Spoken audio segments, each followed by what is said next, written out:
السلام علیکم دوستوں، کیپٹل انسائٹ کے ایک نئے پروگرام کے ساتھ رانا عثمان مظفر آپ کی خدمت میں حاضر ہے۔ آج کے پروگرام میں ہم نے اس ٹاپک کو چوز کیا ہے جو کہ کل پنجاب اسکول کے جو طلبہ تھے اور طالبات تھے وہ احتجاج کرتے رہے۔ اس کو جو الیکٹرانک میڈیا تھا اس نے تو کور نہیں کیا، لیکن جو ڈیجیٹل میڈیا ہے اور سوشل میڈیا ہے اس نے بہت کور کیا، اور جو مختلف ویڈیوز ہم نے دیکھی جس میں بچیاں جو ہے احتجاج کر رہی ہیں، اور ان بچیوں کا ساتھ دینے کے لیے پنجاب کالج کے بوائز جو تھے، بچے تھے، وہ بھی پہنچے اور انہوں نے اظہار یکجہتی کیا اور جو اسکول تھا اس کو بھی نقصان پہنچایا۔ اصل میں یہ معاملہ کیا تھا؟ ایک طرف اسپیکر پنجاب اسمبلی جو ہے ان کا بھی بیان سامنے آیا، وزیر تعلیم جو ہے انہوں نے بھی کہا کہ یہ واقعہ ہوا ہے، لیکن پنجاب پولیس اور جو خصوصی طور پر جو ایس پی ہیں شہر بانو نقوی، ان کی جانب سے بیانات جاری کیے گئے کہ ایسا واقعہ نہیں ہوا، یہ فیک نیوز ہے، یہ ہے وہ ہے۔ میرے ساتھ آمنہ جنجوعہ موجود ہیں جو کہ اسلام آباد میں یہ بیٹ کور کرتی ہیں اور خواتین کے حوالے سے ان کے بہت سے اہم ایشو اور اہم خبریں جو ہیں انہوں نے رپورٹ کی ہیں۔ آمنہ، جیسے کہ آپ نے کل صورتحال دیکھی مختلف سوشل میڈیا پر، آپ نے دیکھا کہ کیونکہ ٹی وی نے شام کو آگے کور کیا، لیکن سوشل میڈیا صبح سے ہی کور کر رہا تھا کہ جیسے بچیاں احتجاج کر رہی تھی اور جو ہے وہ اس ریپسٹ کو گرفتار کرنے کے حوالے سے جو ہے وہ کہہ رہی تھی، لیکن پنجاب پولیس ڈینائی کر رہی ہے۔ دیکھیے، پنجاب میں اس سے پہلے بھی ہم نے دیکھا ہے کہ بہت سے واقعات ہوئے ہیں۔ موٹر وے کا اگر وہ واقعہ لے لیں اور دیگر واقعات لے لیں تو ہمیشہ یہی ہوتا ہے کہ جو مجرم ہوتا ہے وہ فرار ہو جاتا ہے، اور پھر ہمیں اس طرح کے جتنے بھی اس طرح کے ریپ کیس ہیں ان میں انصاف کے لیے احتجاج کرنا پڑتا ہے۔ تو پنجاب گروپ جو ہے وہ ایک بڑا نیٹ ورک ہے، پورے پاکستان میں اس کے کالجز ہیں، تعلیمی ادارے ہیں، تو پولیس کا نہ انوالو ہونا اور پولیس کو اس کو سیکیور کرنا اور چھپانا حقائق کو، اس کی ایک وجہ یہ بھی سامنے آ رہی ہے کہ شاید اثر رسوخ استعمال کیا جا رہا ہے۔ دوسری بات یہ کہ آپ نے دیکھا ہے کہ جو ایس پی شہر بانو ہیں انہوں نے بچی کے والدین کے ساتھ جو ہے وہ ایک ویڈیو بیان دیا، لیکن یہ سامنے انہوں نے کہا کہ بیک بون پہ اس کی چوٹ لگی تھی اور وہ پہلے کی ایک رپورٹ ہے اور اس پہ آئی سی یو میں گئی ہے، تو میرے خیال میں وہ صرف رپورٹ جو ہے وہ پبلک کر دی جاتی تو وہی کافی تھی کہ آپ 6 دن 7 دن پہلے کی رپورٹ آپ بیان کر رہی ہیں کہ وہ اس طرح کا واقعہ ہوا تھا۔ اس کے علاوہ جو بچے ہیں وہ پاگل تو نہیں ہے، پورے کا پورا کیمپس جو ہے وہ وہاں پر باہر نکل آیا، اور جو لڑکیاں ہیں اس کی کلاس فیلو ہیں، ان کو نہیں پتہ کہ وہ کیا ہے۔ اور دوسری بات، ہمارے ہاں جو ہے وہ ایک گروپ ہوتا ہے، جیسے آپ نے بھی اپنی اسٹوڈنٹ لائف میں انجوائے کی ہوگی کہ آپ کا ایک پورا ایک فرینڈس کا ایک سرکل ہوتا ہے، تو کیا ان کے فرینڈس نہیں اسٹیٹمنٹ دے سکتے کہ یہ جھوٹی بات ہے، یہ جو بھی ہے وہ بھی اس پروٹیسٹ میں ہیں اور وہ بھی پروٹیسٹ کر رہے ہیں؟ تو یہ کیسے ہو سکتا ہے کہ پولیس کہہ رہی ہے کہ مطلب ایک آپ کی پوری کلاس کو غلط فہمی ہوئی ہے اور پولیس جو ہے وہ ٹھیک ہے، اور پھر اتنے پروٹیسٹ کے بعد جو ہے وہ ایک اسٹیٹمنٹ آتی ہے اس کے والدین کو ساتھ کھڑا کر کے؟ اب کون جانتا ہے کہ اس کے والدین کس طرح کھڑے ہوئے ہیں، وہ اس کے والدین ہیں بھی کہ نہیں، کیا سین ہے؟ تو ہمیشہ سے یہی ہوا ہے۔ جب بھی آپ انڈیا کا ایک واقعہ ہوا تھا، آپ نے دیکھا ہوگا ہاسپٹل میں ہوا تھا اور وہاں پہ بھی ایک بڑی شخصیت کے بیٹے انوالو تھے، تو وہاں پہ بھی حقائق کو ایسے ہی چھپایا گیا تھا، اور پھر اس کے بعد جو اسی طرح ایک پروٹیسٹ جو ہے وہ شروع ہوا تھا اور پھر وہ کیس رپورٹ ہوا تھا۔ تو پولیس کا کام یہی ہے کہ فیسلیٹیٹ کرنا، جب آپ کے پاس کوئی آئے ایف آئی آر درج کرے، وہاں پہ چیزیں ہوں، لیکن ہمارے ہاں خاص طور پہ پنجاب پولیس کی اگر بات کریں تو پنجاب پولیس کے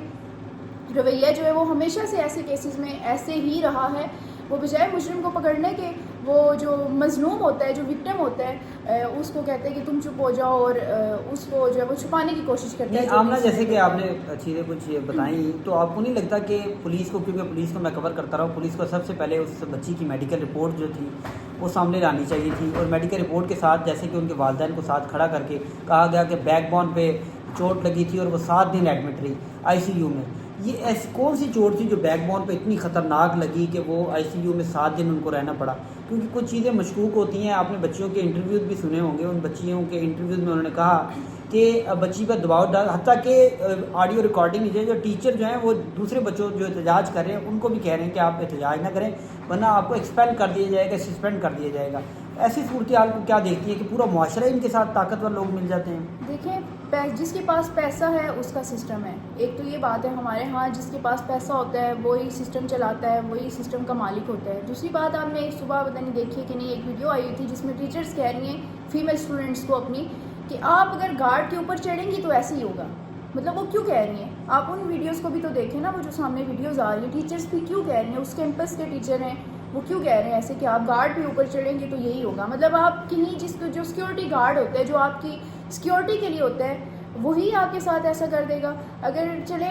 سیکیورٹی گارڈ سے ہو گیا تو وہ کہاں گیا ہے, تو اس کو کیوں پروٹیکٹ کیا جا رہا ہے؟ کیمپس دے نا بھائی, یہ آپ سیکیورٹی گارڈ پکڑیں ہمارا, اور یہ ہو گیا. واقعہ کہیں بھی ہو سکتا ہے, اس میں ہم تو نہیں کہہ رہے ٹیچرز انوالو ہیں یا پنجاب کالج انوالو ہے یا کوئی بھی اس کا جو بھی آنر ہے وہ انوالو ہے. لیکن اصل میں وہ کہہ رہے ہیں کہ پنجاب کالج کا نام خراب ہوگا, جو اسٹوڈنٹ جو ان کا کاروبار ہے, کاروبار یہ ہے کہ تعلیم تو نہیں رہی, کاروبار جو ہے وہ خراب ہوگا. اور آپ کو پتہ ہے کہ ایک بہت بڑا میڈیا گروپ جو ہے وہ ان کا ہے, اور جیسے کہ آپ نے ٹی وی چینل پہ دیکھا کہ کچھ ٹی وی چینل اس پر آئے, اس کے علاوہ بہت سے ٹی وی چینل جو تھے انہوں نے اس پہ کوئی رپورٹ ہی نہیں کیا. آپ کو پتہ ہے کہ چھوٹا سا واقعہ اس طرح کا ریپ کا ہو جائے تو اس پر تمام میڈیا جو ہے وہ کوریج کرتا ہے, نہ صرف ایک دن بلکہ مہینوں جو ہے وہ, حتیٰ کہ عدالت تک. لیکن اب ایک کمیٹی بنائی گئی ہے, اور اس کمیٹی میں آپ کو لگتا ہے کہ وہ کمیٹی انصاف دے پائے گی؟ میرے خیال سے تو نہیں دے پائے گی, کیونکہ یہ کمیٹیاں بنائی اسی لیے جاتی ہیں تاکہ معاملہ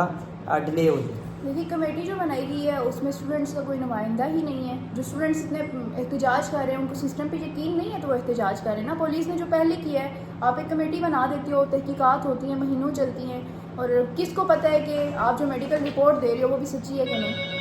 آپ فیک بھی بنا سکتے ہو نا, جب آپ کا میڈیا رپورٹ نہیں کر رہا, آپ اپنے کالج میں چھپا رہے ہو, تو آپ تو کہیں بھی پیسہ لگا کے آپ فیک رپورٹ بھی تیار کر سکتے ہو. اور کمیٹی جو رپورٹ دے گی اس میں جب آپ کے اسٹوڈنٹس کی طرف سے کوئی نمائندہ ہی نہیں ہوگا تو کون بتائے گا کہ اسٹوڈنٹس نے کیا دیکھا یا کیا ان کو پتہ ہے, انفارمیشن کیا ہے ان کی. ہو سکتا ہے کہ جو اس لڑکی کے دوست ہیں, اس کی کلاس والے ہیں, ان کے پاس کوئی چیزیں ہوں ایسی جو ثبوت ہوں اس بات کے کہ واقعی یہ انسیڈنٹ ہوا ہے. اگر نہیں بھی ہوا تو وہ بتائیں گے نا. آپ ایک نمائندہ جو وکٹم ہے اس کے ساتھ تو کوئی بھی نمائندہ آپ اس کمیٹی میں شامل ہی نہیں کر رہے. اور دیکھیں اس میں اب یہ بھی ہوتا ہے کہ آمنہ کہ اگر جن کے والدین سے کوئی اپنا بتائے گا اپنی بیٹی کی بدنامی, کوئی اپنی بیٹی کی عزت, تو آگے شادی ہونی ہے, آگے 100 مسائل ہونے ہیں, وہ بتائے گا کہ یار میری بیٹی کے ساتھ ریپ ہوا ہے یا میری بیٹی کے ساتھ اس طرح کا واقعہ رپورٹ ہوا ہے, یہ ساتھ فیملی کو کھڑا کر دینا, منہ پہ ماسک ڈال کے ان کو بتانا کہ جی بتائیے گا. وہ جس طرح ایک اینکر نہیں, میڈم تو بالکل ہی اینکر ہی بن گئی ہیں, اسلام آباد میں بھی آئی تھیں, وہ اس طرح کہ وہ یہ ہو گیا تو وہ ہو گیا, کہ آپ اپنا پولیس کا کام ہے انویسٹیگیشن کریں, ادھر آ کے آپ رپورٹ کرنا شروع ہو گئی ہیں, اور قرآن کی آیتوں کے ساتھ آپ نے وی لاگ جو ہے وہ اپنا لگا دیا ہے. تو میرے خیال سے کہ جو پنجاب پولیس کی جانب سے کیا جا رہا ہے وہ بالکل غلط ہے. اور کیونکہ ایک طرف آپ پورے اسٹوڈنٹ جو بچیاں کیوں جھوٹ بولیں گی, ان کا کیا مقصد ہے, کہ کیا وہ انہوں نے کسی سے پیسے لیے ہوئے ہیں یا کسی سے, کہ وہ افواہ پہ اتنی چیزیں چلی, جو حقیقت ہوتی ہے اسی پر, کیونکہ بچیوں کو اس بچی نے ضرور بتایا ہوگا کہ میرے ساتھ کچھ ہوا ہے. لیکن اب والدین اپنی بچی کی عزت بچانے کے لیے, اور کیا ان کو لالچ دی گئی, کیا دباؤ دیا گیا اور اس کو خاموش کروانے کی کوشش کی جا رہی ہے. آمنہ ان دی اینڈ ہم یہ آپ سے پوچھنا چاہیں گے کہ اس صورتحال کو بچیاں کیسے نپٹیں اور کیسے رپورٹ ہونے چاہیے, یہ ذرا چیزیں بتائیں. ایک تو میں خود لڑکی ہوں, مجھے پتہ ہے ہماری سوسائٹی کیسی ہے. جب میں گھر سے نکلتی ہوں آفس تک آتی ہوں تو راستے میں تقریباً ہم مہینے میں جو ہے وہ 15 دن تو ایسی چیزیں ہم فیس کرتے ہی کرتے ہیں, کہیں نہ کہیں ہمیں اس طرح کی سچویشن جو ہے وہ مل جاتی ہے جس کو ہم فیس کرتے ہیں. پھر ہم فیلڈ میں کام کرتے ہیں, تو یہ کسی کالج کی یا کسی ایک جگہ کی بات نہیں ہے, پوری سوسائٹی ہماری ایسی ہے. تو اس کو ٹیکل کرنے کے لیے یہ ہے کہ آپ کانفیڈنٹ رہیں, آپ اپنا کانفیڈنس نہ چھوڑیں, وہ لوز نہ کریں, وہ سب سے بڑا ضروری بات. اور پھر جو بھی آپ کے ساتھ ایشو ہو, آپ اپنے پیرنٹس کے ساتھ اتنا فرینڈلی ہوں کہ جا کے آپ شیئر کر سکیں, بجائے اس کے کہ آپ اپنے کسی کولیگ سے شیئر کریں, کسی دوست سے شیئر کریں, کیونکہ دوست بھی ہمارے ایج فیلو ہوتے ہیں, ان کو بھی اتنا لائف کا ایکسپیرینس نہیں ہوتا کہ وہ اس چیز کو کیسے ٹیکل کریں. تیسری بات جو سب سے اہم ہے کہ اگر لڑکی کے ساتھ اس طرح کی کوئی چیز ہوتی ہے تو وہ زبردستی ہوتی ہے, ریپ ہوتا ہے, تو اس میں شرمندہ ہونے کی ضرورت نہیں ہے. وہ وکٹم ہوتی ہے, اس کے لیے انصاف کے لیے ہر صورت آپ کو کھڑا ہونا چاہیے, چاہے آپ کسی بھی سوسائٹی سے ہوں, ریلیجیس ہیں, لبرل ہیں, کسی بھی طرح کے ہیں, آپ نظریات رکھتے ہیں, آپ انصاف لیں. اس میں شرم کی بات نہیں ہے. شرم اس شخص کو آنی چاہیے جس نے یہ گھٹیا کام کیا ہوتا ہے, یہ گھٹیا اقدام کیا ہوتا ہے. شرم کا مقام اس کے لیے ہوتا ہے. تو اپنے لیے انصاف لیں. جب تک آپ یہ چیزیں رپورٹ نہیں کریں گے, اپنے بچوں کے ساتھ, اپنی بچیوں کے ساتھ نہیں کھڑے ہوں گے, تب تک آپ کے بچے ایسے ہی راستوں میں, تعلیم گاہوں میں اور آفیسز میں ہراس ہوتے رہیں گے. بہت شکریہ. جیسے کہ آمنہ نے بتایا کہ نہ صرف بچوں کو کھڑا ہونا چاہیے بلکہ ان کے والدین کو بھی اسٹینڈ لینا چاہیے. یہ نہ کریں جس طرح ہو رہا ہے لاہور میں, آپ دیکھ رہے ہیں کہ والدین کھڑے ہو کر یہ کہہ رہے ہیں کہ ایسا واقعہ نہیں ہوا, واقعہ رپورٹ ہوتا ہے تو ہی جو ہے آگے کوئی بات چلتی ہے اور لوگوں کو پتہ لگتا ہے. تو اسی حوالے سے آج کے پروگرام میں رانا عثمان کو دیجیے گا اجازت. انشاءاللہ اگلے پروگرام میں پھر آپ کی خدمت میں حاضر ہوں گے. اللہ حافظ.